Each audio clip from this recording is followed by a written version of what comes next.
तो hello good morning to all of you, कैसे हैं आप लोग। उम्मीद करते हैं सभी अच्छे होंगे। जैसा कि आप सभी को पता है कि हम लोग पहले अध्याय को ऑलरेडी कंप्लीट कर चुके हैं और पहले अध्याय में एक थोड़ी सी मिस्टेक हुई थी, उसको यहाँ पर हम लोग करेक्ट कर लेते हैं। जैसे कि मैंने बता रहा था कि पूरी दुनिया में देखेंगे ग्लोब पर जो अक्षांश रेखा खींची गई है, बीचों बीच की अक्षांश रेखा का 0 डिग्री अक्षांश रेखा कहा जाता है और इसको विषुवत रेखा या भूमध्य रेखा भी कहा जाता है। और बोला था कि उत्तरी गोलार्ध में इसी के समानांतर बहुत सारी रेखाएं खींची गई है। जो टोटल रेखाएं जो है कितनी है, 8 9 है, 89 है। और नीचे में कितनी रेखाएं है, उसी तरह है 8 9 है। और ये ऊपर वाले उत्तरी गोलार्ध में 8 9 आप प्लस 8 और नीचे वाला में 8 9 आप प्लस 1 है। कौन सा आप लोग का, हम लोग का ये विषुवत रेखा वाला 1, तीनों मिलकर 179 हो जाता है। यानी कि टोटल अक्षांश रेखाएं जो है 179 है और अक्षांश बिंदु जो है वो कितनी है, यानी टोटल अक्षांश कितनी है तो 181 गई। ये दोनों बातों में पिछले चैप्टर में डिटेल से समझा चुका हूं कि दोनों में क्या अंतर है। बस हुआ क्या था कि बताते समय यहाँ पर मैं 79 लिख दिया था और यहाँ पर मैं 79 लिख दिया था, ठीक है, जो कि गलत है। जो 179 ये तो टोटल ऐड करके मैं पूरा कंप्लीट सही लिखा था, लेकिन उत्तरी और दक्षिणी गोलार्ध में थोड़ी सी मिस्टेक हो गई थी। 8 9 को मैं 79 लिख दिया था, ठीक है। तो उसको थोड़ा सा आप करेक्ट कर लीजिएगा। हालांकि मैंने उसमें मैसेज कर भी दिया हूँ ना, आप जाइएगा तो पहले वीडियो का जो कमेंट को लिएगा तो कमेंट बॉक्स में मैंने पूरी डिटेल में उसको समझा दिया हूँ कि कहाँ मिस्टेक हुआ, तो उसको देख सकते हैं। आज हम लोग दूसरे अध्याय को डिटेल समझने की कोशिश करेंगे और ये दूसरा जो अध्याय है काफ़ी बड़ा अध्याय है। आप लोग धैर्य रखिएगा, पूरे इत्मीनान से बहुत ही डिटेल से इसको धीरे धीरे पढ़ेंगे, क्योंकि ये जो दूसरा अध्याय ना, समझ जाओ कि इस दूसरे अध्याय से एकदम गारंटी है 2 या 3 क्वेश्चन आपको एग्जाम में रहेगा ही रहेगा। चाहे आप किसी तरह का एग्जाम दे रहे हो, खासकर बिहार का अगर एग्जाम दे रहे हो तो समझ जाओ कि बिहार का बीपीएससी टीचर वाला एग्जाम दे रहे हो या दरोगा या बिहार पुलिस का आने वाला एग्जाम में देखो या बिहार एसएससी का, इसमें से 2 या 3 क्वेश्चन नहीं रहेगा तो हमसे बात करना, ठीक है। 2 या 3 क्वेश्चन एकदम 100% इसमें से आने वाला है। ये चैप्टर बहुत ही बड़ा है और बहुत ही डिटेल में इसको समझने की कोशिश करेंगे लोग। देखेंगे लोग, सबसे पहले मैं तो ऊपर में लिखा हुआ भौतिक स्वरूप, यानी भारत के भौतिक स्वरूप को जानने की कोशिश करेंगे। भौतिक स्वरूप मतलब होता है कहाँ कहाँ पहाड़ है, कहाँ नदी है, कहाँ झील झरना है, कहाँ तटीय क्षेत्र है, कहाँ मरुस्थल है, इस सब के बारे में डिटेल से समझने की कोशिश करेंगे। यहाँ एक वर्ड लिखा हुआ है अपक्षय, अपरदन और निक्षेपण, ये तीनों के बारे में डिटेल समझने की कोशिश करेंगे। मोटा मोटी समझ लो, अपक्षय या अपरदन या निक्षेपण मतलब होता है कि एक मतलब टूटने के बाद, अपरदन होने के बाद, अपरदन मतलब क्या होता है कि किसी मिट्टी का, किसी जगह का टूट जाना, खिसक जाना या वहाँ उसका क्षरण हो जाना, ये सब अपक्षय या अपरदन के कैटेगरी में आता है, ठीक है। डिटेल से समझेंगे कि क्यों अपक्षय के कारण, अपरदन कारण और निक्षेपण कारण बहुत सारी आकृतियां या बहुत सारे जगह बनते रहते हैं, समझ रहे ना। जैसे यहाँ पर देख सकते हैं कि यहाँ पर एक दिया हुआ कश्मीर घाटी, गंगा का मैदान, पठारी क्षेत्र, ये सारी चीजें दिया हुआ है। ये एक एक करके आएगा, सबके बारे में बात करेंगे। यहाँ एक वर्ड लिखा है प्लेट विवर्तनिकी सिद्धांत। अब ये प्लेट विवर्तनिकी क्या होता है इसके बारे में भी जानते हैं। यहाँ पर जस्ट इसके अगले पेज में लिखा हुआ है, देख सकते हैं यहाँ पर आप सभी को स्क्रीन पर दिख रहा होगा। प्लेट विवर्तनिकी शब्द का सबसे पहले प्रयोग किसने किया था, तुजो विल्सन ने किया था। क्वेश्चन यहीं से बन जाता है, पहला क्वेश्चन कि क्वेश्चन पूछेगा प्लेट विवर्तनिकी शब्द जो है इसका प्रयोग सबसे पहले किसने किया था, तुजो विल्सन ने किया था। और सिद्धांत किसने दिया था, तो याद रखिएगा सिद्धांत दिया था WJ मॉर्गन। सिद्धांत किसने किया था, तो WJ मॉर्गन, यानी कि प्लेट विवर्तनिकी सिद्धांत ये दिया था WJ मॉर्गन ने और शब्द का प्रयोग किया था तुजो विल्सन ने। कब कब, तो 1965 में और 1967 में, दोनों का डेट याद रखिएगा। यानी कि जो प्लेट विवर्तनिकी जो शब्द है इसका प्रयोग 1965 ईस्वी में तुजो विल्सन ने किया और इसका सिद्धांत 1967 ईस्वी में 67 में कौन दिया था, WJ मॉर्गन ने दिया था। उसके अनुसार से बड़े प्लेटों की संख्या कितनी है, तो 6 बड़े प्लेट और 9 छोटे प्लेट है। कौन कौन है देख सकते हैं। पहली प्लेट का नाम ऑस्ट्रेलियाई या भारतीय भूखंड, दूसरा अफ्रीकी भूखंड, तीसरा अमेरिकी भूखंड, यूरेशियाई भूखंड, प्रशांत भूखंड और अंटार्कटिका भूखंड। ये 6 बड़े बड़े प्लेटों को आप पूरी तरह से याद कर लीजिएगा। छोटे प्लेट कौन सा है, Arabia, Philippines, Juan Fuca, Cocos, Nazca, Scotia, Caribbean, Somalia, Bismarck, ये 9 जो है छोटे प्लेट और 6 बड़े प्लेट है। सारे प्लेटों को अब रह गए, बहुत सारे बच्चों के दिमाग में आ गया कि प्लेट माने क्या होता है सर, ये प्लेट मतलब खाने वाला प्लेट का नहीं बाबू, प्लेट मतलब वो प्लेट नहीं, प्लेट मतलब क्या होता है पूरी हमारी जो ये पृथ्वी जो है ना, पूरी हमारी पृथ्वी है ना, इसको जब देखा गया तो मालूम चला, यहाँ पर पढ़े हुए कि यहाँ पर उत्तरी अमेरिका, दक्षिणी अमेरिका, ये है पूरा यूरेशिया है कि नहीं, मतलब यूरोप और एशिया, मतलब ये है एशिया और ये यूरोप, ठीक है, यूरोप है। उसके बाद नीचे देखा अफ्रीका, यहाँ ऑस्ट्रेलिया और इसी के नीचे हम लोग का भारत है। तो ये जो अलग अलग महादेश कॉन्टिनेंट है ना, इसको जब देखा गया धरती के नीचे से तो मालूम चला कि ये अलग अलग प्लेटों में बटे हुए हैं, मतलब अलग अलग भागों में बटे हुए हैं। इसी अलग अलग भागों को अलग अलग प्लेट कहा जाता है, समझे ना। वही 6 बड़े बड़े प्लेट है जिसके बारे में अभी जस्ट हम लोग पढ़े लो, ठीक है। अब यहाँ आएंगे लोग तो यहाँ जानने की कोशिश करेंगे लोग। कह रहा है कि प्रायद्वीपीय पठार भू परपट्टी सबसे पुराने भागों में से है। मतलब कहने का मतलब क्या है, जो हम लोग भारत का जो दक्षिणी जो क्षेत्र क्षेत्र है यहाँ पर, ये जो प्रायद्वीपीय क्षेत्र, इसको प्रायद्वीपीय क्षेत्र कहा जाता है। क्यों प्रायद्वीप कहा जाता है ये पिछले क्लास में बता चुका हूँ, ठीक है। तो ये जो प्रायद्वीपीय भारत है ये सबसे पुराना है, सबसे पुराना। यानी अगर पूछा जाएगा कि भारत में सबसे पुराना जो जमीन वगैरह होगा, यानी जो भू आकृति के हिसाब से देखा जाए तो सबसे पुराना भाग कौन सा है, तो सबसे पुराना भाग में ये दक्षिण का प्रायद्वीपीय भाग माना जाता है, ठीक है। अब आएंगे, अब यहाँ लिखा हुआ क्या कि प्लेटों को 3 वर्गों में बांटा गया। भैया क्या लिखा हुआ है कि प्लेटों को मोटा मोटी 3 वर्गों में बांटा गया। कुछ प्लेट एक दूसरे के, अब भैया क्या है, एक दूसरे के करीब आती है, एक दूसरे की क्या होती है, करीब आती है। इसका मतलब क्या हुआ, जैसे मान चलो इधर से प्लेट आया और इधर से प्लेट आया, दोनों एक दूसरे के करीब आया तो क्या हो गया, तो दोनों एक दूसरे के करीब आएगा तो क्या होगा भैया, तो विनाशी प्लेट सीमांत का निर्माण करती है। क्या करती है, विनाशी प्लेट। अब सिंपल समझो, इधर से तुम लाठी लेके चलो और इधर से लाठी ले, दोनों एक दूसरे को मारेंगे तो क्या होगा, दोनों को नुकसान भारी होगा कि नहीं होगा, तो यानी दोनों का विनाश हो जाएगा, ठीक है। तो विनाशी प्लेट सीमांत कब होगा, जब दोनों तरफ से प्लेट आपस में आकर टकरा जाएंगे तब विनाशी हो जाएगा, ठीक है। क्या हो जाएगा भैया, तो विनाशी हो जाएगा। और उसके आगे देखेंगे तो लिखा है कुछ प्लेट एक दूसरे से दूर जाती है, यानी कि मान चलो आप इधर भाग रहे हैं, वो इधर भाग रहा है, ठीक है, एक दूसरे से दूर जाती है, तब क्या होता है, निर्माणक प्लेट सीमांत का निर्माण होता है। यानी दोनों प्लेट आपस में भाग जाएगा तो यहां से हो सकता है कि ज्वालामुखी निकल जाए, या हो सकता है कि नया एक भूखंड निकल जाए, कि नहीं है। तो जब प्लेट एक दूसरे से दूर भागेगा तो निर्माणक होगा, और प्लेट एक दूसरे के करीब आएगा तो क्या हो जाएगा, विनाशी हो जाएगा। अब अगला लिखा हुआ है कि जब दो प्लेट एक दूसरे के रगड़ते हुए एक दूसरे को विपरीत दिशा में जाती है तब उसको कहते हैं संरक्षित प्लेट सिद्धांत। क्या बोलते हैं भैया, संरक्षित प्लेट। अब इसका मतलब क्या हुआ, मान चलो एक प्लेट इधर जा रहा और एक इधर जा रहा, दोनों आपस में खिसिया कर रगड़ के चल गया लो, है ना। मतलब जैसे कैसे आदमी आता था धक्का मार के भाग जाता है, ठीक है। तो उसी तरह एक प्लेट इधर गया और एक प्लेट एक दूसरे को विपरीत गया और रगड़ के एक दूसरे चल गया, तब बोलेंगे संरक्षित प्लेट सीमांत। यानी क्वेश्चन पूछ दे कि संरक्षित प्लेट सीमांत में प्लेट किस मतलब प्लेट एक दूसरे के किस दिशा में जाते हैं, तो प्लेट एक दूसरे के विपरीत दिशा में रगड़ते हुए जाते हैं। और वही विनाशी में एक दूसरे के करीब आ रहे थे और निर्माणक में एक दूसरे से दूर भाग रहे थे, ठीक है। तीनों के बारे में समझ गए कि तीनों अगर प्लेट के बारे में पूछते हैं तो क्या बताएंगे, ठीक है। अब आते हैं इस बॉक्स के अंदर, जानने की कोशिश करते हैं इस बॉक्स के अंदर में क्या दिया हुआ, ठीक है। ध्यान से देखते हैं और इसको थोड़ा सा और जूम कर देता हूं, सिर्फ इस पर्टिकुलर इस पार्ट को थोड़ा सा देख लिया जाए।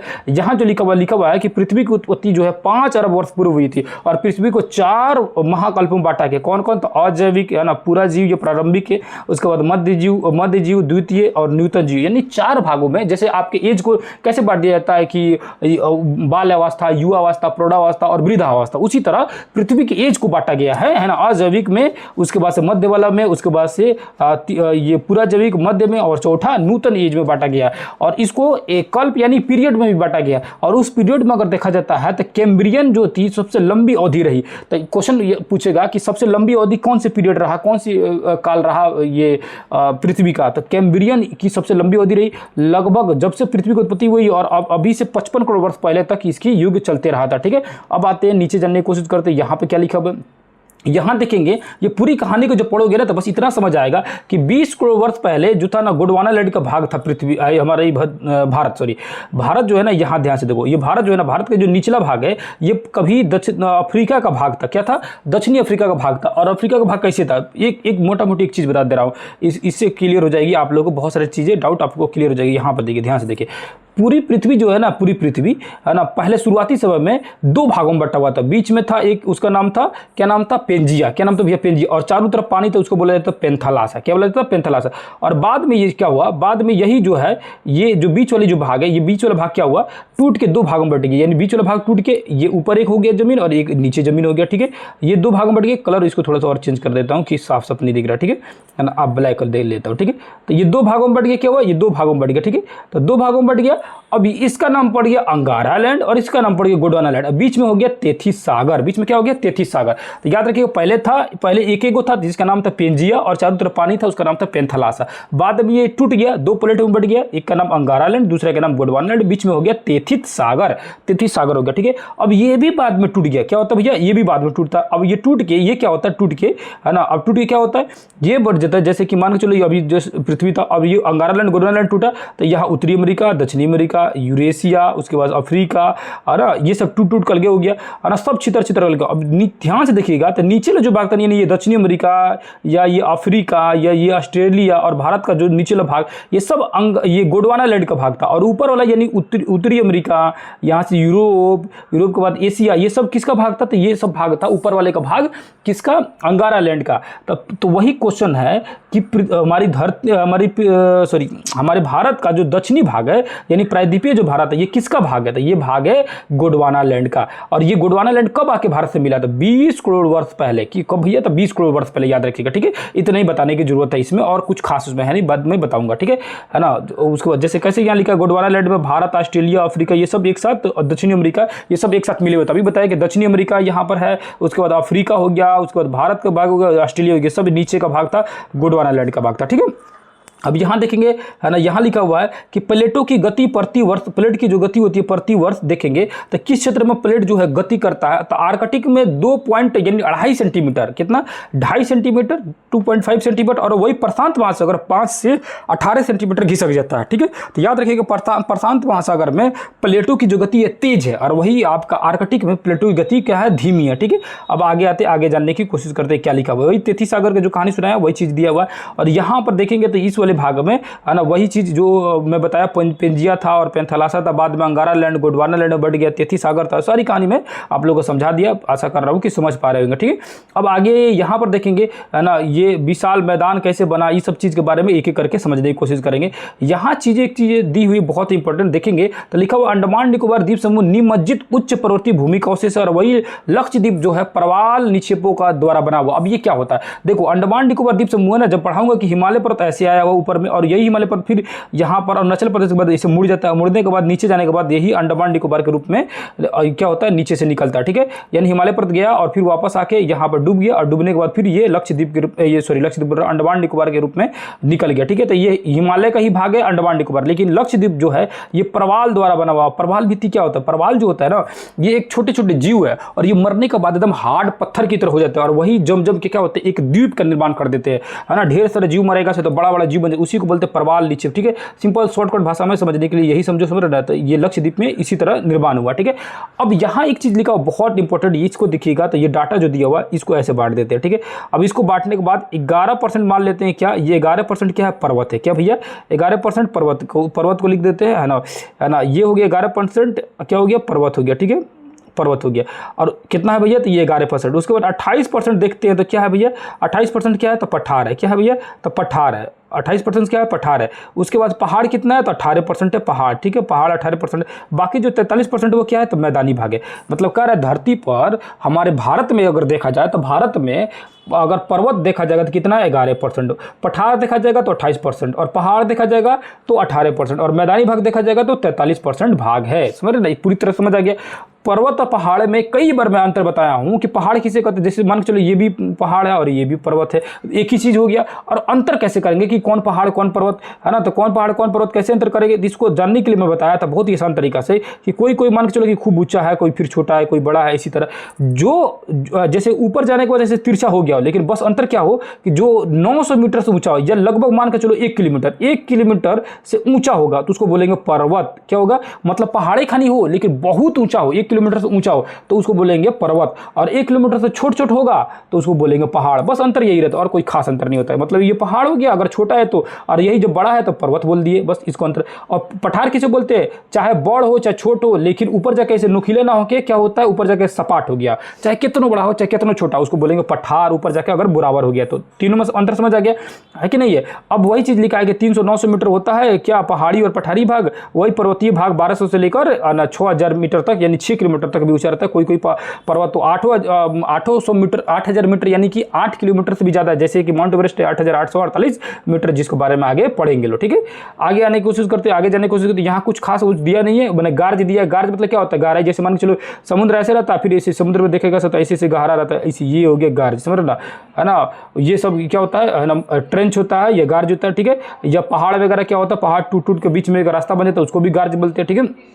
आगे आने जाने की कोशिश करते हैं। यहाँ देखेंगे तो कुछ पहाड़ियों का नाम दिया है, जो बोला कि हिमालय पर्वत क्या होता है कि बाद में हिमालय पर्वत क्या होता है जाके, है ना, अरुणाचल प्रदेश साइड में मुड़ जाता है, तो वहाँ पर पहाड़ी जो है उसको क्षेत्रीय नाम रखा गया पटकोई। अरुणाचल प्रदेश में नागा को नागालैंड, मणिपुर, लुसाई, मिजोरम, है ना। जो ये चीज़ें मैं थोड़ा सा फास्ट कर रहा हूँ इसलिए क्योंकि ये चीज़ें दोबारा आएगा, घबराने की जरूरत नहीं है कि ऐसा नहीं कि मैं यहाँ पर जल्दी बता रहा हूँ, पता नहीं आगे कैसे बताऊँगा। धैर्य रखिएगा, आगे फिर आएगा, आगे इसको इसी चैप्टर में आगे जब इसको पढ़ाऊंगा तो उसको डिटेल में समझाऊंगा, है ना। तो अब बहुत बड़ा चैप्टर है, इसको थोड़ा सा जल्दी जल्दी आपको कोशिश कीजिए, क्योंकि मोस्टली चांस है कि 1 घंटा तक ये चलेगा क्लास, समझ रहे ना।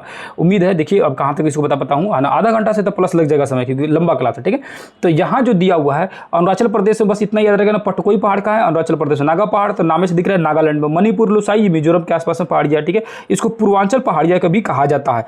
अब यहाँ पर एक देखेंगे तो हिमालय मतलब क्या होता है, जैसे पहाड़ के ऊपर होता है ग्लेशियर, यानी बर्फ जमा हो जाता है। वो कौन कौन से होता है, गंगोत्री, यमुनोत्री, सियाचिन, बाल्टोरा, बियाको, बातूरा, ये सब क्या है ना, ग्लेशियर है, समझ लेना। उसको दर्रे देखेंगे तो दर्रे कौन कौन सा है, तो जोजिला दर्रा, बुर्जिला दर्रा। हिमाचल प्रदेश में देखेंगे तो बड़ा लाचला, सीप किला, उसको उत्तरांचल में कौन सा है, तथागला, सिक्किम में नाथुला और जयलेपला दर्रा। ये सब दर्रे, देखो दर्रा के बारे में एक डिटेल में वीडियो बनाया हूँ, जिसमें पूरे भारत के दर्रे के बारे में बहुत डिटेल से मैं पढ़ाने की कोशिश किया हूँ, समझाने की कोशिश किया हूँ। भारत के नदियाँ, भारत के पहाड़, भारत के जितने भी दर्रे हैं, सब के बारे में डिटेल से पढ़ाऊँ। अगर आप जाइएगा ना प्लेलिस्ट में खोजिएगा ना, तो सारा चीज़ मिल जाएगा मेरे चैनल पर, जिसमें अलग से दर्रा बताया हूँ, अलग से पर्वत बताया हूँ, भारत की अलग से नदियाँ बताया हूँ, उसी तरह बिहार का भी बताया हूँ, बिहार की नदियाँ, बिहार का पहाड़, बिहार के पर्वत, है ना। जो चीज़ें हैं सब चीज़ मैं बताने की कोशिश किया हूँ। अब चाहे तो उस वीडियो को देख लेंगे तो काफ़ी आपको सहूलियत मिल जाएगी, और पहले से जानते होंगे तो आप अच्छा खासा समझ पा रहे हैं, है कि नहीं है। अब यहाँ आते, यहाँ देखेंगे, है ना, इन सब चीज़ों को देखेंगे। जैसे फिर यहाँ दर्रा, 3 दर्रा और दिया हुआ, थाल घाट, भोर घाट, पाल घाट, ये सब दर्रे है ना। ये सब दर्रे के बारे में अगर आप जानते रहते तो बहुत अच्छे से समझ पाते। यहाँ देखा है नर्मदा और ताप्ती जो है भ्रंश घाटी से होकर गुजरती है, क्यों गुजरती है इसको मैं बताऊंगा, चर्चा करूंगा, टेंशन नहीं लेना है ना। जब देखेंगे तो यहाँ पर ये विंध्याचल पर्वत है, उसके नीचे है सतपुड़ा, उसके नीचे है अजंता, इसके बीच में से नदी निकलती है नर्मदा और ताप्ती, इसीलिए इसको कहा जाता है भ्रंश नदी। क्यों, क्योंकि ये पहाड़ जो है ना, ये पहाड़ में भ्रंशोत है, और बीच में के जो घाटी है वो भ्रंशोत घाटी है, और भ्रंशोत घाटी से जो नदी निकलती है उसको भ्रंश नदी भी कहा जाता है, ठीक है। आगे आएगा ना, सब आएगा। जैसे उड़ीसा में महेंद्रगिरी पहाड़ है, आंध्र प्रदेश का नल्लामलाई है, पालकुंडा, वेलिकुंडा, तमिलनाडु का अन्नामलाई, पचमलाई, और उस शिवराय, पलनी, बेलगिरी, बहुत सारी पहाड़ियाँ हैं, ठीक है। सारे पहाड़ियों को एक एक करके मैं समझने की कोशिश करेंगे, ठीक है। आगे आते हैं, यहाँ देखेंगे तो यहाँ पर पहुँचेंगे, एक यहाँ पर एक पामीर का पठार दिया हुआ है, इसको देख लेते हैं। थोड़ा सा हिमालय माउंटेन जो है ना, ऊपर जाने के बाद ऐसे हिमालय माउंटेन यहाँ पर आया है, तो ये सबसे ऊंची चोटी है, जिसको संसार का छात्र भी कहा जाता है, पामीर का पठार को याद रखिएगा। और यहीं से गया हुआ अफगानिस्तान साइड में, जिसको हिंदुकुश पर्वत कहा जाता है। तो भारत और अफगानिस्तान को, यानी कि भारत और अफगानिस्तान को अलग करता है कौन, ये हिंदुकुश पर्वत। अभी फिलहाल में पाकिस्तान और अफगानिस्तान को अलग कर रहा है, ठीक है, क्योंकि इस वाले एरिया को तो ऑलरेडी पाकिस्तान जो है खा गया है, कब्जा कर लिया है ना। ज़्यादा देर तक नहीं, कुछ दिन में फिर इसको भी छुड़ा लिया जाएगा, ठीक है। आगे जाते हैं, आगे समझने की कोशिश करते हैं। यहाँ आएंगे तो मेनली टॉपिक शुरू जो होता है वहाँ तक इंट्रोडक्शन क्लास, ये चैप्टर जितना पेज हम लोग समझ रहे थे लोग, वो सारा का सारा इंट्रोडक्शन क्लास था। यहाँ से मेन टॉपिक शुरू होता है। इस टॉपिक में ही जितनी चीज़ें मैं पीछे देखा हूँ वो सारी चीज़ें यहाँ से डिटेल में समझ आ जाएगा, ठीक है ना। तो अब यहाँ तक अगर आ चुके होंगे तो अब यहाँ से एक भी सेकंड स्किप करने वाला नहीं है, आप देखते रहिए, ठीक है। यहाँ देखो लिखा हुआ है कि भौतिक विभाग में, भौतिक विभाग के हिसाब से देखा जाए, यानी फिजिकल डिवीजन देखा जाए, तो भारत को 6 भागों में बांटा गया। कितने भागों में भैया, तो 6 भागों में। पहला हिमालय पर्वत, दूसरा उत्तर का विशाल मैदान, दक्षिण का पठार, तटीय मैदान, भारत के मरुस्थलीय भाग और द्वीप समूह, ये 6 भागों में भारत को बांटा गया है, समझ रहे ना। 6 भागों में बांटा गया भारत को, पूरी डिटेल में बांटा गया। एक एक करके सबके बारे में समझने की कोशिश करेंगे, है ना। देखेंगे तो हिमालय पर्वत श्रेणी जो है, अब हिमालय पर्वत श्रेणी के बारे में पढ़ना शुरू करेंगे कि हिमालय पर्वत श्रेणी क्या है, कैसे है, सबके बारे में जानना शुरू करेंगे। ये देखिए, इसको लिखा हुआ है कि भूगर्भीय रूप से नवीन है, ठीक है, मतलब नया है, अब के नया पैदा हुआ है, ठीक है। और बनावट के दृष्टिकोण से देखेंगे तो वलित पर्वत यानी मुर्दार पर्वत है ना। अब ये वलित मुर्दार मतलब क्या होता है, मतलब पर्वत के ऊपर पर्वत चढ़ गया, पर्वत के ऊपर उसको बोलेंगे वलित पर्वत, समझ रहे हैं ना, उसको वलित बोलेंगे। और नवीन मतलब अभी नया है, मतलब ये अभी के हिमालय पर्वत जो है नया बना है, समझ जाओ। जबकि हजारों वर्षों से है, फिर भी ज्योग्राफी के हिसाब से ये नया है, समझ जाओ कि कितना पुराना चीज को बोला जाता होगा, ठीक है। आगे जानेंगे, यहाँ लिखा हुआ है कि सिंधु से लेकर ब्रह्मपुत्र तक इसकी जो दूरी है 2500 किलोमीटर है सिंधु से। और ये सिंधु से लेकर अब ये सिंधु से लेकर यहाँ तक अगर कह रहा है, तो पहली बात कि आपको अगर सिंधु नदी पता रहता तो इतना बताने की हमको जरूरत ही नहीं पड़ता है कि नहीं है ना, कि सिंधु नदी किधर है। यहाँ से निकलता है, ये है मानसरोवर झील, यहाँ से एक नदी निकलती है, इस नदी का नाम है सिंधु। और यहीं से एक नदी निकलता है, इस साइड में आता है, तो पूर्व साइड में, तो इधर आकर प्रवेश करते, इसका नाम है ब्रह्मपुत्र नदी। तो कह रहा था क्या कि सिंधु और ब्रह्मपुत्र के बीच में जो हिमालय पर्वत फैला हुआ है, इसकी कुल दूरी जो है कितना भैया, तो 2500 किलोमीटर। कितना भैया, तो 2500 किलोमीटर, याद रखिएगा, ठीक है। और ये चाप जो हिमालय पर्वत है वो अर्धवृत्त चाप है, मतलब ऐसे फैला हुआ है, ऐसे फैला, इसीलिए अर्धवृत्त चाप कहा जाता है, ठीक है। और उसके बाद देखेंगे तो इसका कुल क्षेत्रफल अगर देखेंगे कि कितना वर्ग किलोमीटर में फैला हुआ है, तो 5 लाख वर्ग किलोमीटर में फैला हुआ है। और क्या खास चीज़ है, तो इसकी चौड़ाई जो है कश्मीर में 500 किलोमीटर है, और वही है ना, वही इसकी अरुणाचल प्रदेश की चौड़ाई जो है 160 किलोमीटर। मतलब क्या हुआ कि जो इधर से आएंगे ना, तो इस साइड में चौड़ा ज़्यादा है, और वही इधर आते आते यानी कि आपका ना इसको ठीक से बनाया जाए तो इस मान के चले कि चौड़ा हिमालय पर्वत ऐसे आके ऐसे हो गया, ठीक है, ऐसे हो गया। मतलब क्या कि इधर साइड में, कश्मीर साइड में इसकी चौड़ाई जो है 500 किलोमीटर से अधिक है, ठीक है, और वही इधर आते आते 160 किलोमीटर हो जाता है, कम हो जाता है, यानी इधर चौड़ा ज़्यादा है, इधर चौड़ा ज़्यादा है, और इस साइड में पतला हो गया है, ठीक है। समझ आ रहा होगा आप सभी को, है ना। किधर भाग गया भाई, इधर आ जाओ, ठीक है। उसके बाद देखेंगे तो यहाँ देखेंगे तो यहाँ बहुत मतलब इंपॉर्टेंट चीज़ दिया, क्यों, क्योंकि बीपीएससी जो एग्जाम लेता है ना, ये मतलब उसको समझ कि एक तरह से वो रट लिया है कि कौन सा पूछेंगे। देखो क्या है ना, हिमालय को 3 भागों में बांटा गया। कितने भागों में बांटा गया भैया, 3 भागों में बांटा गया। ऊपर वाले हिमालय का नाम है महान हिमालय, आंतरिक हिमालय, हिमाद्री, 3 गो नाम है। और एक चौथा नाम बताऊंगा मैं, बृहद हिमालय भी कहा जाता है, याद रखना, ग्रेट हिमालय भी कहा जाता है। इसका नाम है क्या, महान हिमालय, ठीक है। उसके बाद आंतरिक हिमालय, और क्या नाम है भैया, हिमाद्री हिमालय, और उसके बाद से बृहद हिमालय, और उसके ग्रेट हिमालय। इतना नाम है ये सबका। सिर्फ एक ही का नाम बता रहा हूँ, ऊपर वाले का, सबसे ऊपर वाले हिमालय 3 भागों में बटा हुआ, ऊपर वाला हिमालय, उसके बाद से बीच वाला हिमालय, और सबसे नीचे वाला हिमालय, है ना, सॉरी। तो ऊपर वाले हिमालय का ही नाम कितना है, 5 गो नाम बता दिए। महान हिमालय, उसके बाद से आंतरिक हिमालय, ठीक है, उसके बाद से क्या है, हिमाद्री हिमालय, बृहद हिमालय, और ग्रेट हिमालय। याद रखिएगा आप, क्योंकि ये क्वेश्चन बीपीएससी का फेवरेट हो चुका है, बार बार पूछता है। उसी तरह मध्य हिमालय के बारे में बताएंगे कि मध्य हिमालय, है ना, मध्य हिमालय बोला जाता है, और इसी को लघु हिमालय भी बोला जाता है, बीच वाले को। नीचे वाला जब पढ़ाएंगे तो बताएंगे इसको बाहरी हिमालय भी बोला जाता है, नीचे वाले को, और शिवालिक भी बोला जाता है, ठीक है। तो ये आएगा एक एक करके। अभी सिर्फ ऊपर वाला का जानते हैं, सबसे ऊपर वाला हिमालय को क्या नाम था इसका नाम था महान हिमालय, आंतरिक हिमालय, हिमाद्री, ग्रेट हिमालय, और बृहद हिमालय, ठीक है। इसकी औसतम ऊंचाई देखेंगे तो कितना है, 168 मीटर, और वही एनसीईआरटी में 6000 मीटर दिया हुआ है। तो कोई खास ज्यादा क्या अंतर नहीं है ना। अगर अब पूछेंगे भैया एनसीईआरटी बेस्ट रहेगा कि हिमालय के लिए कि ये एससीईआरटी बेस्ट रहेगा, मतलब बिहार बोर्ड वाला, तो याद रखो बिहार बोर्ड के एग्जामों में जब क्वेश्चन पूछता है तो बिहार की किताबों को ज्यादा प्राथमिकता देता है, ठीक है ना। हालांकि उसमें डाटा ज्यादा या कोई भी चीज उसमें ज्यादा दिया हो या कम दिया, उससे कोई मतलब नहीं है। मतलब ये है कि अगर क्वेश्चन यही पूछ देना तो देखना ऑप्शन में 168 मीटर रहेगा, 6000 नहीं रहेगा, क्योंकि एनसीईआरटी का क्वेश्चन का ऑब्जेक्ट ये ऑप्शन नहीं देता है बिहार बोर्ड का ही। मैं कई बार इसको मिला चुका हूं, विश्वास नहीं होगा तो कभी क्वेश्चन उठाकर देखिएगा, मिला लीजिएगा, ठीक है। लेकिन अब यहाँ देखिए लिखा हुआ है कि जो अभी बताया ऊपर जो महान हिमालय है उस पर कौन कौन सा चोटी है, तो माउंट एवरेस्ट है, उसके बाद K2 है, K2 तो हल्का हालांकि वो क्या बोलते हैं उसको, ट्रांस हिमालय में। अब ट्रांस हिमालय क्या होता है उसको भी बताऊंगा, ठीक है, घबराना नहीं है। बस यहाँ देखो माउंट एवरेस्ट की ऊंचाई कितनी है, 8848 मीटर। उसके बाद से ये कहाँ है, तो नेपाल में। माउंट एवरेस्ट को नेपाल में सागर माथा बोलते हैं। क्या बोलते हैं भैया, तो सागर माथा बोलते हैं। क्या बोलते हैं, सागर माथा। उसके बाद K2 है, K2 भारत में है, अभी हाल फिलहाल में मतलब पाकिस्तान उस पर कब्जा कर लिया है ना, पीओ के क्षेत्र में है। उसके बाद कंचनजंगा सिक्किम में है, वो भी भारत में है। मैकालू ये नेपाल साइड में चल गया। इस सब का ऊंचाई के याद रखिएगा। क्वेश्चन पूछेगा दुनिया की सबसे ऊंची पर्वत चोटी कौन सी है, तो माउंट एवरेस्ट 1 नंबर पर पूछेगा। दुनिया के सेकंड नंबर पर सबसे ऊंची चोटी तो K2 जो कि भारत का था, अभी पाकिस्तान कब्जा करके रखा हुआ है। पूछेगा दुनिया का सबसे तीसरे नंबर पर सबसे ऊंची चोटी तो कंचनजंगा जो सिक्किम में है, भारत में है। चौथे नंबर पर मैकालू। याद रखिएगा ये सारी चीज का, और इसका डाटा भी याद रखिएगा। क्वेश्चन पूछ दे K2 की ऊंचाई कितनी है, तो 8611, कुछ भी पूछ सकता है एग्जाम में, है ना, कि ना कंचनजंगा पूछेगा तो 8598 मीटर है, ठीक है। आगे आने की कोशिश करेंगे, आगे जानेंगे। उसके बाद धौलागिरी है, धौलागिरी नेपाल में, याद रखिएगा। उसके बाद नंगा देवी है, तो कहाँ है, भारत में। अन्नपूर्णा भारत में, कामेट भारत में, नामचा बरवा कहाँ है, भारत में, और गोरुला माथला ये सब क्या है, नेपाल में, ठीक है ना। इस सब की ऊंचाई अगर चाहेंगे तो आप रट सकते, देख सकते, एक बार देख लीजिएगा तो एग्जाम में हो सकता है ना। कभी कभार क्या होता है ना कि कभी कभार देखा हुआ चीज़ भी वहाँ एग्जाम में याद आ जाता है। बाय द वे क्वेश्चन पूछ भी दे तो याद आ जाएगा आपको, एक बार देखा रहेगा तो। यहाँ आइए, यहाँ जानने वाली चीज़ क्या है कि जास्कर पर्वत महान हिमालय का एक श्रेणी है। अभी क्या है भैया, तो इसको थोड़ा सा फिर समय लूंगा और इसको समझा देता हूँ कि बहुत सारे बच्चे जानते होंगे ना, तो कह रहे होंगे कि क्या बता रहे हैं, सबको हमको तो पता ही है, ठीक है। तो लेकिन जो नहीं जानता उसके लिए थोड़ा सा धैर्य रखिएगा, है कि नहीं है। यहाँ जो है ना ऊपर में, इसको कलर थोड़ा सा चेंज कर लेता हूँ, इसको ध्यान दीजिए। ऊपर में जो एक हिमालय पर्वत है, ऊपर में हिमालय पर्वत, उसको बोला जाता है ट्रांस हिमालय। क्या बोला जाता है, ट्रांस हिमालय। क्या बोलते भैया, तो ट्रांस हिमालय बोलते हैं। क्या है, ट्रांस हिमालय। और इसका नाम है, सबसे ऊपर वाले का नाम है काराकोरम की, काराकोरम, उसके बाद है लद्दाख, उसके बाद है ये जास्कर, और जास्कर से ही सट के निकला हुआ कौन, महान हिमालय। तो कभी कभी बोलता है कि महान हिमालय का ही भाग है ये कौन, जास्कर। उसके बाद जब मध्य हिमालय जब पढ़ाऊंगा ना, यानी मध्य हिमालय यानी कि जो लघु हिमालय पढ़ाऊंगा, तो बताऊंगा कि यहाँ एक पर्वत है पीर पंजाल, यानी कि काराकोरम, लद्दाख, जास्कर, उसके बाद पीर पंजाल। तो क्वेश्चन आएगा कि पीर पंजाल किसका हिस्सा है, तो पीर पंजाल है मध्य हिमालय का हिस्सा, और जास्कर है किसका हिस्सा, तो वो है हिस्सा है आपका महान हिमालय का। दोनों को याद रखिएगा, ध्यान से देखिए, इसको फिर से यहाँ क्वेश्चन भी बता देता हूँ, ध्यान से देखो, है ना, अगर ये पूछेगा तो आपको याद रखिएगा, जास्कर किसका हिस्सा है, तो महान हिमालय का हिस्सा, याद रखिएगा। जास्कर के उत्तर में अभी जस्ट उसके ऊपर बताया लद्दाख, और उसके ऊपर था कौन सा, काराकोरम, यानी सबसे ऊपर काराकोरम, उसके बाद लद्दाख, तब जास्कर, जास्कर से सट के निकला हुआ कौन, महान हिमालय। उसके बाद है पीर पंजाल, और पीर पंजाल से सट के कौन निकला हुआ है, तो लघु हिमालय यानी मध्य हिमालय, यानी ये है काराकोरम, लद्दाख, जास्कर, उसके नीचे है पीर पंजाल। तो जास्कर से कौन निकला भैया, तो महान हिमालय निकला है, यानी महान हिमालय का ही हिस्सा है।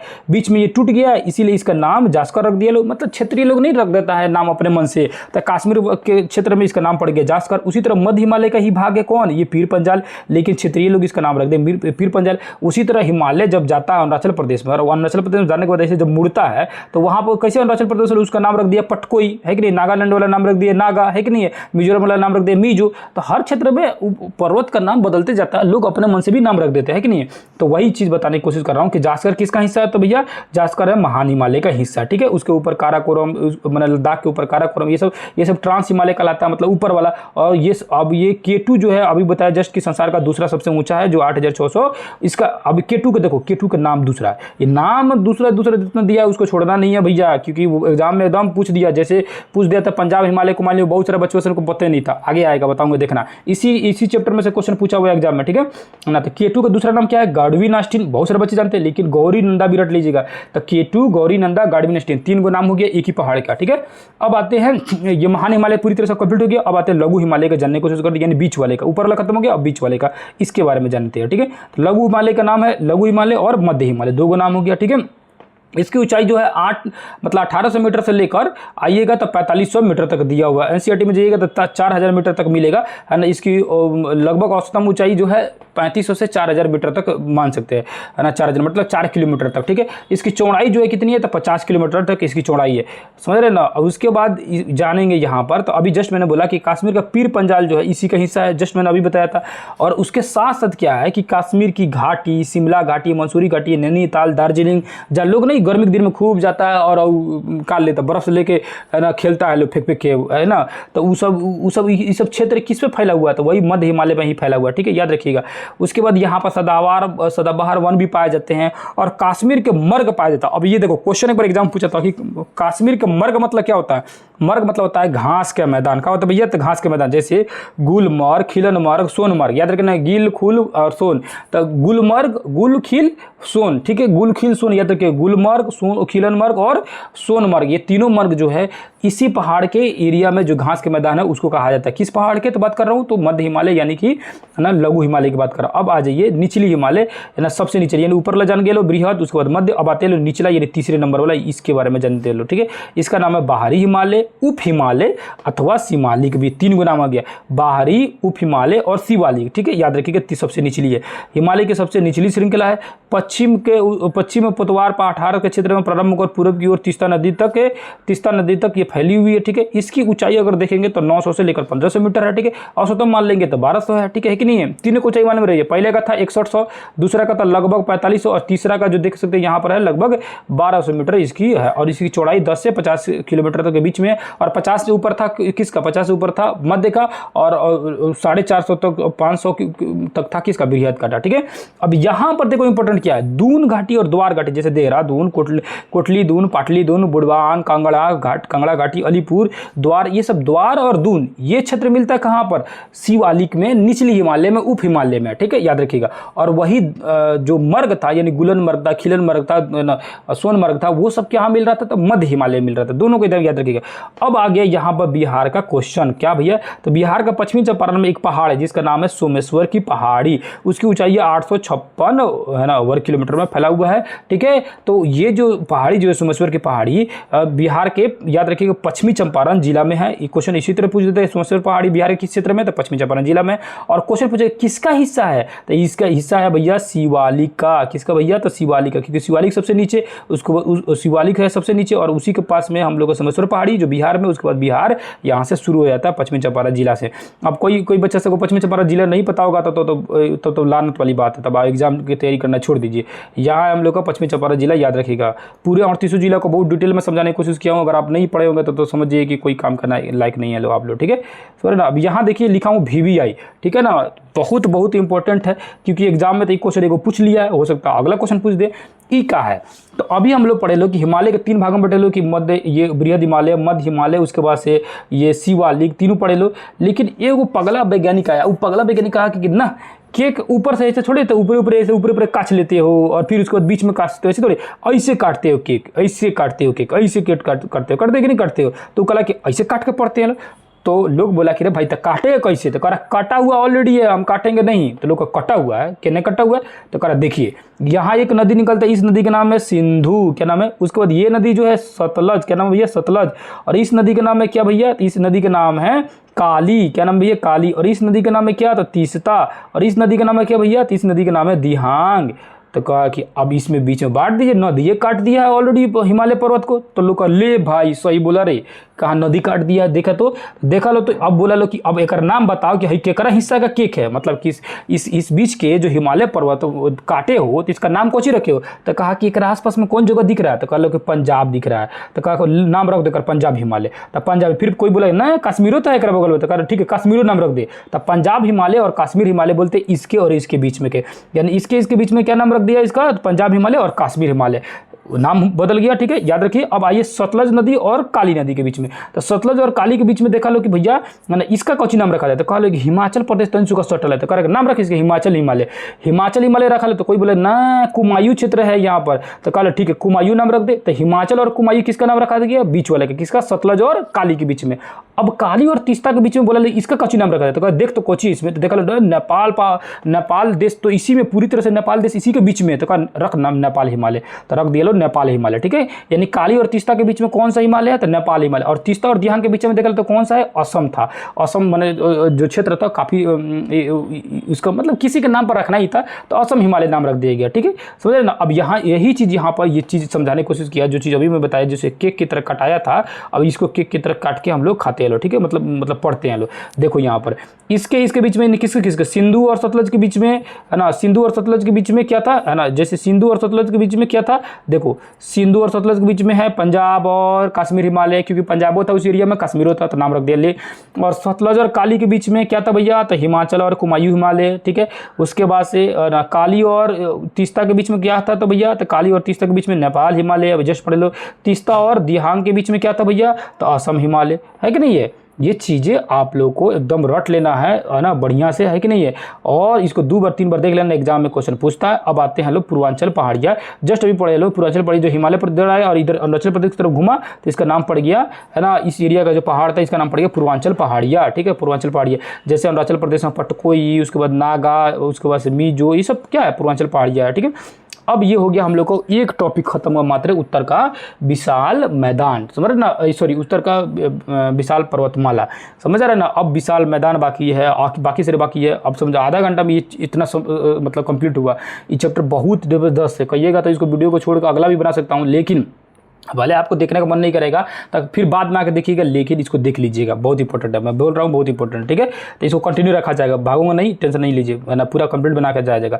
अब यहाँ देखिए लिखा हुआ उत्तर का विशाल मैदान, इसके बारे में जानने की कोशिश करते। अब हिमालय पर्वत निपट गया हम लोग का, अब विशाल मैदान के बारे में चलते हैं। विशाल मैदान जो है ना, विशाल मैदान है ना, विशाल मतलब एक दोस्त है मेरा विशाल, उसको मत समझ लेना लो। ठीक है, समझ ना, है ना। विशाल मैदान देखेंगे तो विशाल मैदान के बारे में क्या कह रहा है कि यहाँ देखेंगे ना, तो यहाँ से अभी बोला है कि एक सिंधु नदी निकला है, फिर सतलज नदी निकला है, फिर यहीं से ब्रह्मपुत्र निकला है और एक गंगा नदी निकला है। इस सब नदी की वजह से इस एरिया में जो है ना मिट्टी उपजाऊ हो गया, तो इसीलिए और ये है उत्तर साइड में, इसीलिए इस एरिया का नाम रख दिया गया उत्तर का विशाल मैदान। क्या नाम रख दिया गया? उत्तर का विशाल मैदान। ठीक है, देखो जैसे लिखा हुआ सिंधु गंगा ब्रह्मपुत्र के मैदान, क्योंकि इसी नदी के द्वारा बना तो इसी का नाम पड़ गया सिंधु गंगा ब्रह्मपुत्र का मैदान। ठीक है, अब इस सबको बांटा गया। ये भारत की ही नहीं बल्कि विश्व की सबसे उपजाऊ जगहों में से एक है, याद रखना है। मतलब जो उत्तर का विशाल मैदान है ना, वो विश्व की सबसे ऊंची मतलब क्या बोलते हैं उसको, मतलब उपजाऊ मैदानों में से एक है। ठीक है, सॉरी 7 लाख वर्ग किलोमीटर में फैला हुआ है। ठीक है, इसकी लंबाई जो है 2400 किलोमीटर है, चौड़ाई 150 से लेकर 500 है।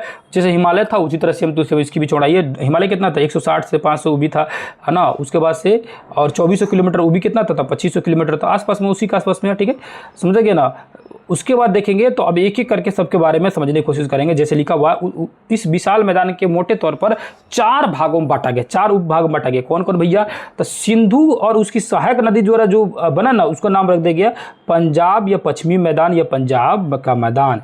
अब भैया काहे नाम रख दिया गया? तो अभी जस्ट बताया कि ये जो सिंधु नदी ऐसे जाता है और ये सिंधु के बाद जो गंगा नदी नीचे से निकलता है और ऊपर से ब्रह्मपुत्र नदी आता है, तो इसके बीच में का जो एरिया था, ये एरिया था पंजाब वाला एरिया या पश्चिम साइड वाला एरिया भारत का। ठीक है, तो पश्चिमी इसका नाम रख दे पश्चिमी मैदान या पंजाब मैदान, है कि नहीं है? रखना वाजिब है, उस एरिया वही पड़ता है ना। तो याद रखना सिंधु के और उसके जो सिंधु की सहायक नदियाँ, और सिंधु की सहायक नदियाँ बहुत सारी नदियाँ, कई बार बताओ सिंधु से ये मानसरोवर जिनसे सिंधु निकलता है और सतलज भी निकलता है। उसके बाद से यहीं से इसी पहाड़ियों के बीच में से निकलता है झेलम, रावी, तिस्ता, ब्यास, बहुत सारी नदियाँ। ठीक है, चिनाब, ये सब नदियाँ मिलता है सिंधु में। इन सभी के कारण जो क्या बोलते हैं उसको, है ना, जो मैदानी भाग तैयार होता है उसी को बोला जाता है मतलब उत्तर का मैदान या पश्चिमी साइड का मैदान भारत का। ठीक है, अब यहाँ देखो दोआब लिखा हुआ है। दोआब मतलब क्या होता है? दो नदियों के बीच के क्षेत्र को दोआब बोलते हैं। जैसे ये सिंधु नदी हो गया या कोई भी नदी होगा और ये नदी होगी, इसके बीच का जो जमीन है इसको बोलेंगे दोआब। तो बहुत सारी नदियों के कारण दोआब बनता है। जैसे यहाँ लिखा है बिस्ट, क्या लिखा भैया? तो बिस्ट दोआब। अब ये किसके किसके बीच में बना हुआ है? तो जब नाम से ही देखोगे ना तो समझ आ जाएगा कि बिस्ट दोआब, समझ रहा? जैसे बी से ब्यास और स से सतलज, तो ब्यास और सतलज के बीच में जो दोआब बना, यानी कि ब्यास नदी और सतलज नदी के बीच में जो दोआब बना उसको बोला गया बिस्ट। नाम से पकड़ा जाएगा, ऐसा कोई खास है नहीं। यहाँ देखेगा तो बारी, तो बारी से याद रखिए ब से ब्यास और री से रावी, तो ब्यास और रावी से मिलकर बना तो बारी दोआब नाम रखा गया। दोआब समझ रहा है कि नहीं समझ रहा? नदी के बीच में जमीन होता है उसी को दोआब बोलते हैं, है कि नहीं? हम छोट मोट जमीन नहीं होता, बहुत बड़ा एरिया में रहता है, समझे ना। अब आगे ये यहाँ पर लिखा हुआ है राजस्थान का मैदान। अब राजस्थान का मैदान क्या होगा भैया?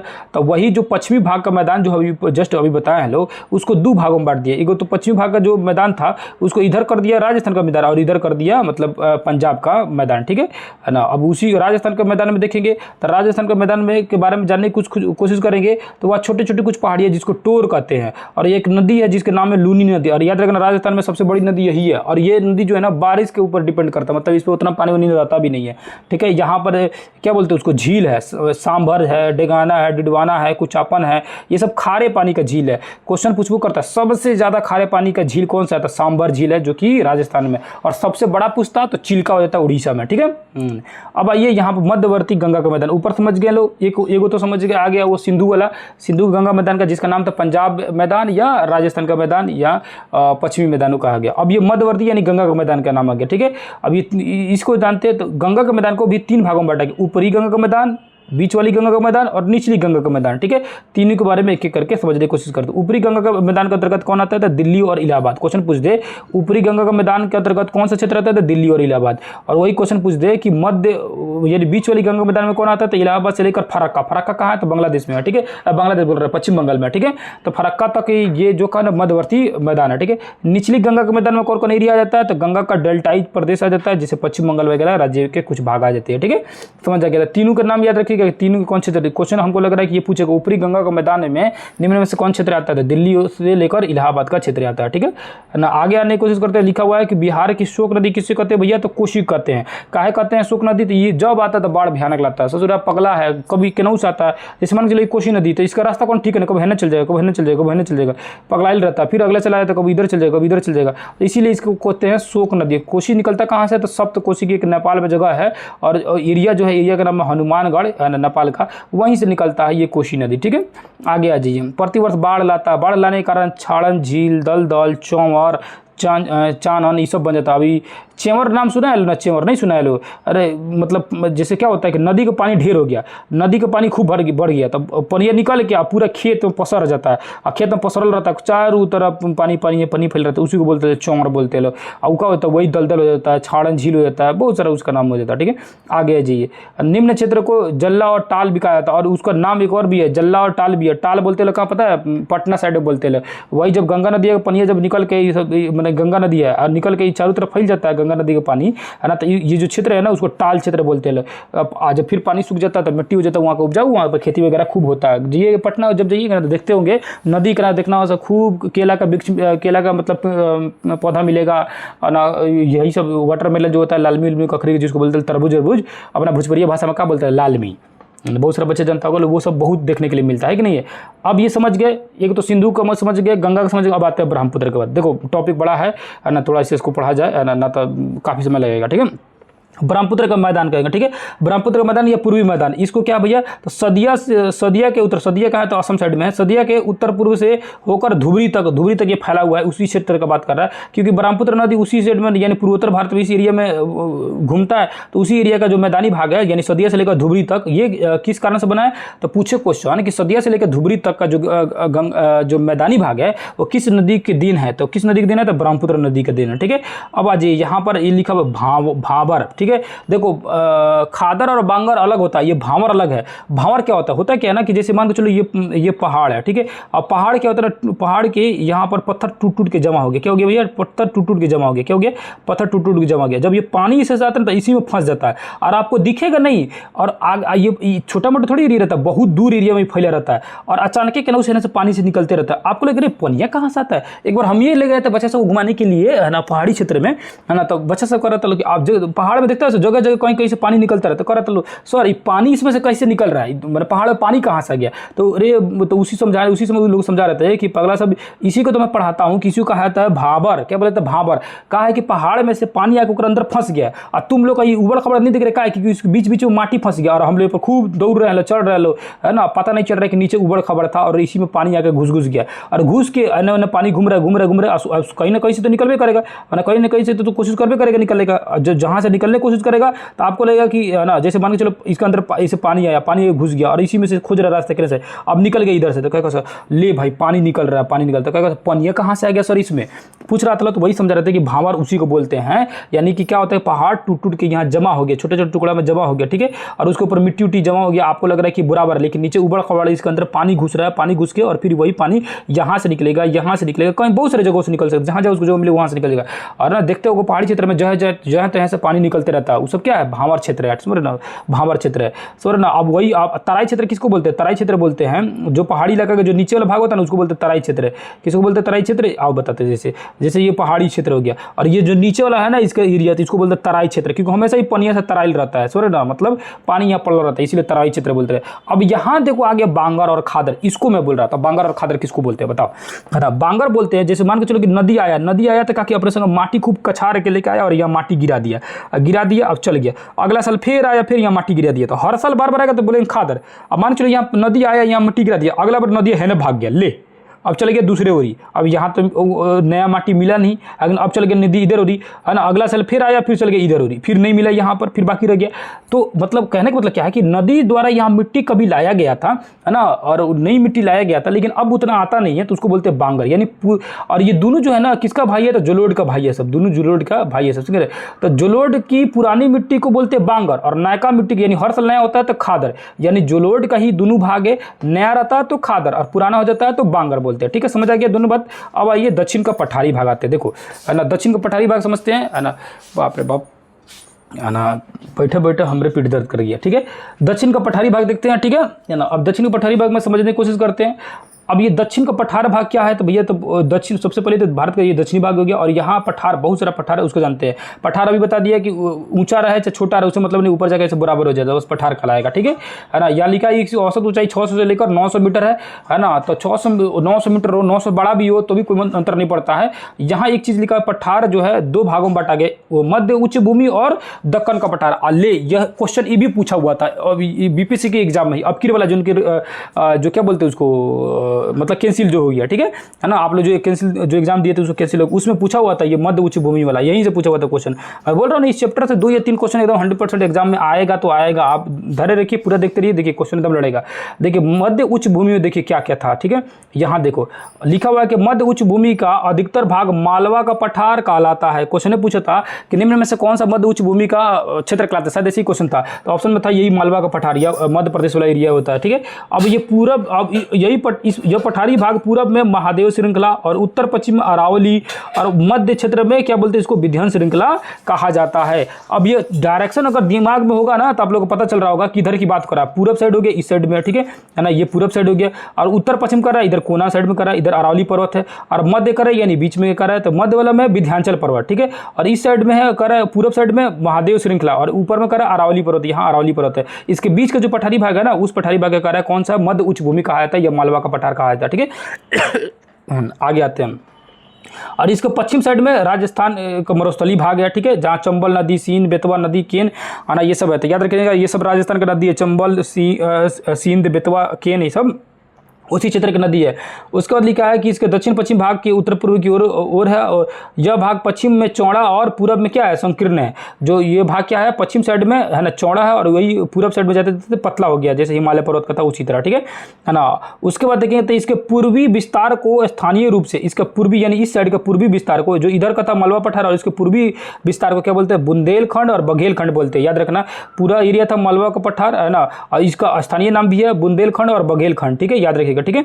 आगे जानने की कोशिश करते हैं। यहाँ नदियाँ देखेंगे तो दामोदर नदी, स्वर्ण रेखा नदी आदि यहाँ पर, और छोटा नागपुर पठार भी है यहाँ पर फेमस है, ठीक है। तो छोटा नागपुर पठार के जाने नाम है ना, छोटा नागपुर पठार, बुंदेलखंड, बघेलखंड, मालवा का पठार, है ना, मालवा का पठार भी यहाँ पे जाने लो, मालवा पठार हो गया, ठीक है। तो चारों सभी नाम को आप लोग दिमाग में लोड करके रख ले रहिएगा, ठीक है ना। इसको एक एक करके मैं बताऊंगा। यहाँ पर जैसे देखो पठार का ढाल, यहाँ देखोगे तो एक चीज़ यहाँ समझाने की कोशिश किया, ये क्वेश्चन ये खड़े पूछ देगा कि पठार का ढाल किधर है। तो देखो इस साइड है, इसको बोलते हैं वेस्ट, इसको बोलते हैं ईस्ट, पूरब की साइड में। तब पश्चिम से पूरब की तरफ है पठार का ढाल। इसी तरह इसीलिए ज़्यादातर नदियाँ इधर आती है, ज़्यादातर नदी इधर आती है, लेकिन एक वो नर्मदा और ताप्ती जो है इस साइड में जाती है, अरब सागर में जाती है, याद रखना, ठीक है। आएगा आगे समझने की कोशिश करें। देखो बहुत सारी इसमें नदियाँ दिया, मरुस्थल दिया है, बहुत सारी चीज़ें दिया हुआ है, समझाने की कोशिश किया हुआ है कि नहीं है। अगर आप चाहेंगे तो इसको रोक के अगर आप पूरा बढ़िया से देख लेंगे तो बहुत सारी चीज़ आपको क्लियर हो जाएगा, ठीक है ना।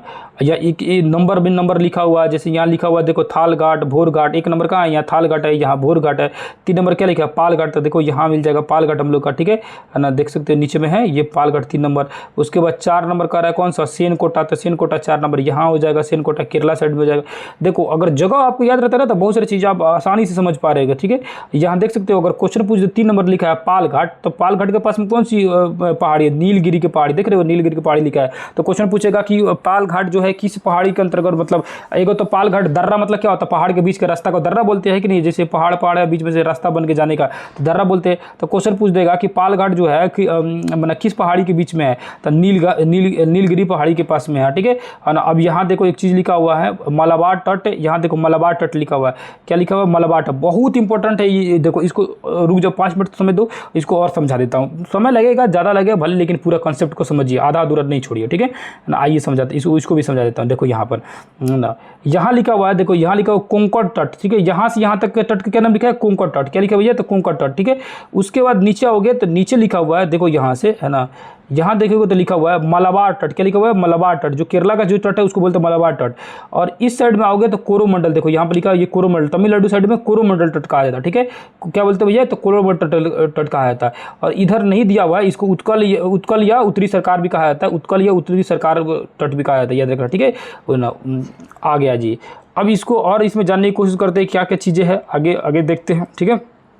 अब यहाँ पर देखेंगे तो लिखा हुआ है ना, सतपुड़ा की ऊंचाई जो है, सतपुड़ा की ऊंचाई कितनी है, तो 1350 मीटर। पहली बात तो सतपुड़ा की ऊंचाई 1350 हो गया। और दूसरी चीज़ क्या है, सतपुड़ा की सबसे ऊंची चोटी जो है उसका क्या नाम है, तो धूपगढ़, क्या नाम भैया, तो धूपगढ़ नाम है, क्या भैया, तो सतपुड़ा की ऊंची चोटी क्या नाम है, धूपगढ़, क्या है भैया, तो धूपगढ़ है, याद रखिएगा। उसके बाद छोटा नागपुर पठार के एरिया ऊपर में देखिए आइए गए लोग, ठीक है। और छोटा नागपुर पठार जो है ना वो बिहार के गया जिला तक फैला हुआ है ना, छोटा नागपुर को जो पठार है वो बिहार तक पहुँच गया, ठीक है, बिहार के गया जिला वाला क्षेत्र में फैला हुआ है, ठीक है। अब यहाँ यहाँ पर देखेंगे तो लिखा हुआ है पात क्षेत्र। किसे बोलते हैं भैया पात क्षेत्र? तो इसके पश्चिमी मध्यवर्गीय भाग जो होता है, किसके पश्चिमी थे, जो पठारी जो भाग है ना, अभी जो छोटा नागपुर का पठारी भाग देखे लो, उसके पश्चिमी मध्यवर्गीय जो भाग है 1100 मीटर तक जो ऊंचा है उसको पात क्षेत्र कहलाता है। क्या बोलते हैं? पात क्षेत्र बोलते हैं। और छोटा नागपुर जो झारखंड का सबसे ऊंची पठारी है, 2 क्वेश्चन यहाँ से बन गया। क्वेश्चन पूछेगा झारखंड का सबसे ऊंची पठारी कौन सा है, तो छोटा नागपुर का पठार जो है झारखंड का सबसे ऊंचा पठारी क्षेत्र है। रांची का भी पठार इसी के पूर्व में है और इसकी ऊंचाई जो है 600 मीटर है।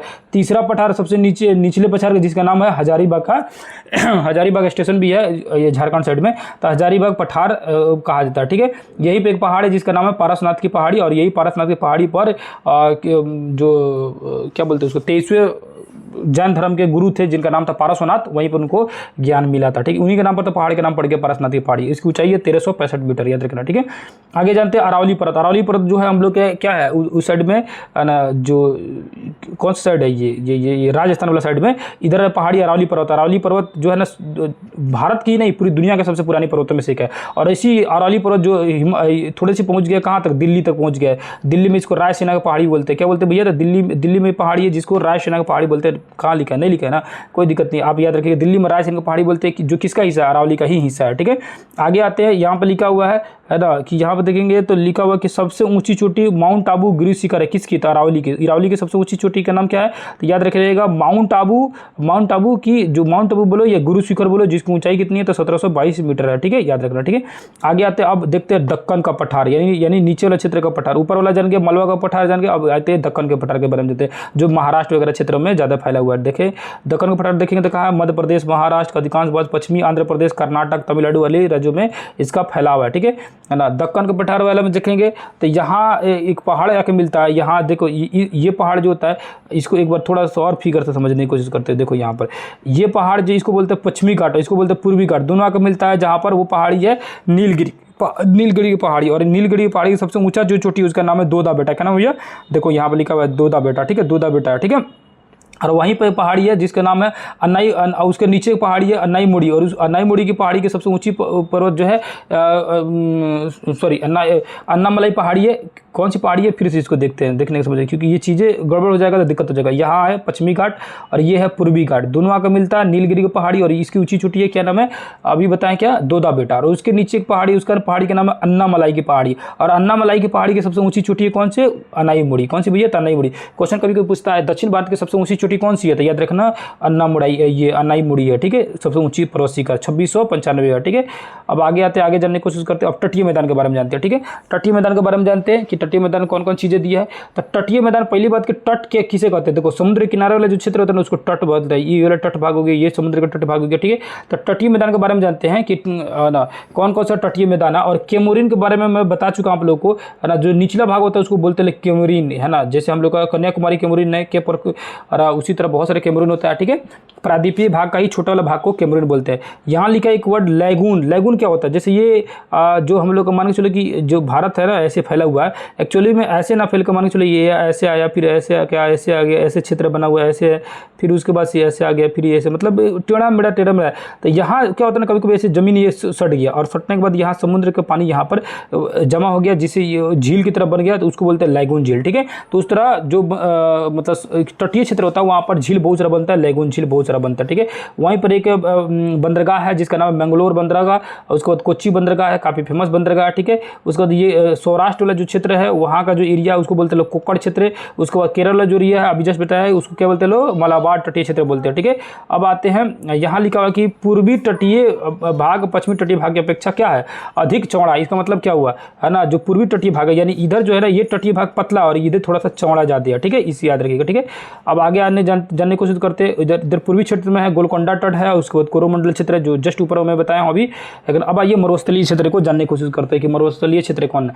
तो मरुस्थलीय जो क्षेत्र है वो भारत का मरुस्थलीय क्षेत्र किधर है? तो राजस्थान वाला क्षेत्र में। आप कितना बार पढ़े होंगे कि इस वाले एरिया में मरुस्थलीय क्षेत्र है। जो कौन कौन क्षेत्र रहता है? एक तो राजस्थान आ जाता है, और ऊपर से जो ये पंजाब का जो है, पंजाब का दक्षिणी भाग रहता है, और हरियाणा का पश्चिमी भाग रहता है ना। देखो इसको डिटेल समझ लो, है ना, पंजाब का दक्षिणी भाग, हरियाणा का पश्चिमी भाग, और राजस्थान तो पूरा मतलब लगभग राजस्थान आधा रहता है, और नीचे जो गुजरात है इसका कच्छ वगैरह क्षेत्र, ये पूरा एरिया जो होता है क्या होता है, क्या बोलते हैं उसको, राजस्थान वगैरह यानी रेगिस्तान इलाका में चला जाता है। ठीक है, याद रखना। वहाँ बालू के टीले वगैरह होते हैं जिसको ना बरखान बोला जाता है। क्या बोलते हैं, बालू के टीले को बरखान बोला जाता है। ठीक है, याद रखना, बरखान बोला जाता है। मतलब बालू टीला मतलब क्या, बालू ऐसे नहीं जमा हो जाता है, ऐसे रहता है, ये बालू सब जमा रहता है, इसी को बरखान बोला जाता है। ठीक है, बालू के टीला को। ठीक है, यहाँ सबसे लंबी नदी अभी बताया कौन सी, लूनी नदी जो यहाँ की सबसे लंबी नदी है। ठीक है, अब आते हैं द्वीप। द्वीप मतलब क्या होता है, द्वीप मतलब होता है कि ऐसा जमीन का क्षेत्र जिसके चारों तरफ से पानी है, उसको क्या बोलेंगे, द्वीप बोलेंगे।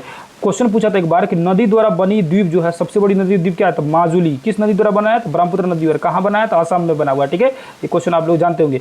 और इस तरह समुद्र द्वारा द्वीप कौन सा है, तो समुद्र द्वारा अगर द्वीप देखेंगे तो इस साइड में है लक्षद्वीप। क्या है भैया, तो इस साइड में है लक्षद्वीप, यहाँ है लक्षद्वीप, और इधर है अंडमान निकोबार की, इधर भैया अंडमान निकोबार, दोनों द्वीप समूह, क्योंकि दोनों के चारों तरफ पानी है। ठीक है, चारों तरफ पानी है इसका। ठीक है ना, तो ये लक्षद्वीप है, अंडमान निकोबार द्वीप है। टोटल द्वीप यहाँ देखोगे तो लिखा हुआ है 1256 को द्वीप है, जिसमें से बंगाली खाड़ी साइड में, यानी बंगाली खाड़ी किधर बोल रहा है, इस साइड होता है बंगाली खाड़ी और इधर होता है अरब सागर, यानी ये अरब सागर है। ठीक है, और ये है बंगाली खाड़ी और नीचे हिंद महासागर। ठीक है, तो कह रहा है कि बंगाल की खाड़ी की साइड में 572 गो है, जिसमें से 36 द्वीपों पर क्या है, आबादी मतलब लोग रहता है, बाकी सब द्वीप पर लोग नहीं रहता है। तब 536 गो मतलब पर बेकार है और 36 गो पर लोग रहता है। ठीक है, बेकार मतलब कहने मतलब लोग नहीं रहता। और वही अरब सागर में देखेंगे तो कितना गो है, 47 गो द्वीप है। ठीक है, याद रखिएगा। उसके बाद देखेंगे तो अंडमान और निकोबार द्वीप समूह जो है ये आपस में एक दूसरे से अलग होते हैं कि 10 डिग्री चैनल से। यानी क्वेश्चन पूछेगा अंडमान और निकोबार जो अलग होता है कि कितने डिग्री चैनल से, तो 2 भागों में बटा हुआ है 10 डिग्री चैनल से। ठीक है, याद रखिएगा। ये द्वीप जो है जलमग्न पर्वतों के ऊपरी भाग है। भारत का सबसे दक्षिणी बिंदु इंदिरा पॉइंट। दक्षिणी बिंदु कौन सा हो गया, मान ये भारत का जो है ये वाला दक्षिणी बिंदु नहीं, इसका नाम तो कन्याकुमारी है। ये वाला दक्षिणी बिंदु यानी अंडमान निकोबार का भाई नीचे वाला भाग, क्योंकि ये तो 6 डिग्री 4 मिनट से शुरू हुआ है, तो इसका नाम था पहले इंदिरा पॉइंट। और ये 2004 में क्या हुआ था कि डूब गया, और फिर पुनः वापस निकला है, हालांकि फिर वापस निकल गया, लेकिन 2004 में क्या हुआ, ये डूब गया था। ठीक है, याद रखिएगा। आगे जाने की कोशिश करते हैं। और उसके बाद यहाँ पर लक्षद्वीप और मिनी की शामिल है। तो लक्षद्वीप और मिनी का एक देखेंगे तो 11 डिग्री चैनल को ये पूरा द्वीप समूह है ना, परवाल निक्षेपों से बना हुआ है। ठीक है, 11 डिग्री चैनल के द्वारा ये 2 भागों में बढ़ जाता है। ठीक है, याद रखिएगा। 11 डिग्री चैनल के बाद ये 2 भागों में बढ़ जाता है। ठीक है, उसको ये कितना डिग्री में कौन बटा हुआ है, इसको एक सेपरेट वीडियो में बनाकर समझाऊंगा भी, है ना। आगे आते हैं, आगे जानने की कोशिश करते हैं। अब आगे क्वेश्चन आंसर देखो, मैं बोला था अमूमन अंदाजन कि 1 घंटा लग जाएगा, है ना, जबकि बहुत इसको थोड़ा सा लास्ट में जाकर फास्ट बताना पड़ा, तब जाके इतना होगा, है ना। हालांकि अगर आपको समझ नहीं होगा तो वीडियो को पॉज कर बीच में रोको, उसको पूरा पेज को पढ़ जाइएगा अगर फिर से पढ़ने का मन करेगा तो। ठीक है, तो क्वेश्चन आंसर को लगाते हैं जल्दी। पहला क्वेश्चन देखें तो लिखा हुआ कि कौन सी चोटी जो है भारत में स्थित नहीं है, तो माउंट एवरेस्ट नहीं है, क्योंकि ये है नेपाल में। कहाँ भैया, नेपाल में। ये K2 भी भारत का ही हिस्सा है, भले कब्जा किया हुआ है, कामेत भारत में था, नंदा देवी भारत में था, लेकिन जो क्या है माउंट एवरेस्ट नेपाल में है। इसका नाम नेपाल में इसका नाम माउंट एवरेस्ट का सागर माथा है। दूसरा क्वेश्चन है क्या बिहार के उत्तर पश्चिम किनारे वाले में हिमालय की कौन सी श्रेणी है, तो अभी जस्ट बताया कि हिमालय की कौन श्रेणी है, शिवालिक वाली जो श्रेणियाँ थी हिमालय की श्रेणी थी। ठीक है, शिवालिक वाला, जिसका नाम क्या था, सोमेश्वर की पहाड़ी। अगला 3 नंबर क्वेश्चन लेकर आया कि हिमालय के निर्माण कौन सा सिद्धांत सर्वमान्य है, तो प्लेट विवर्तनिकी सिद्धांत। सैडल चोटी की ऊंचाई कितनी थी, 642 थी। ठीक है, सैडल चोटी, हालांकि पढ़ते समय उसमें क्वेश्चन आप लोगों को नहीं दिखा होगा, लेकिन ध्यान से पढ़े होंगे तो समझ आया होगा। सैडल चोटी जो है 642 मीटर ऊंचा है। ठीक है, उसका देखेंगे भारत का सबसे प्राचीन भूखंड कौन सा है, तो प्रायद्वीपीय पठारा, और वही यहाँ पर पर्वत दिया रहता तो ये अरावली पर्वत हो जाता है सबसे पुरानी पठार। ठीक है, ये रहा क्वेश्चन हम लोग कंप्लीट हो गया। और लॉन्ग क्वेश्चन तो आप सभी के लिए उतना कोई खास है नहीं, जरूरी अगर जो 9th क्लास के बच्चे हों अगर उनको क्वेश्चन आंसर अगर बनाना होगा तो एक बार कोशिश कीजिएगा बनाने की। जितना मैं डिटेल समझाने की कोशिश किया हूँ सारा क्वेश्चन आंसर जरूर बन जाएगा। उम्मीद कर रहा हूँ कि वीडियो बढ़िया लगा होगा। यहाँ तक अगर आ चुके होंगे, 1 घंटे अगर क्लास पूरी तरह से देख चुके होंगे जो भी बच्चे, है ना, तो कृपया एक बार कमेंट कर दीजिए ताकि पता चल सके कि आप लास्ट तक मेरे क्लास को देखे हुए। तो ये जानकर काफ़ी खुशी होगी कि आप हमारे क्लास को यहाँ तक देखे हुए। तो कृपया एक बार कमेंट कर दीजिएगा कि पूरी तरह से क्लास में देख लिखा हूँ। ठीक है, क्लास कैसा लगा ये भी आप बता सकते हैं। क्लास में अगर किसी भी तरह का प्रॉब्लम हुआ होगा तो कमेंट करके बेझिझक आप हमसे कमेंट करके बात कर सकते हैं। फिर किसी दूसरी क्लास में मिलेंगे, तब तक के लिए धन्यवाद, नमस्कार, अस्सलाम वालेकुम, जय हिंद, जय भारत।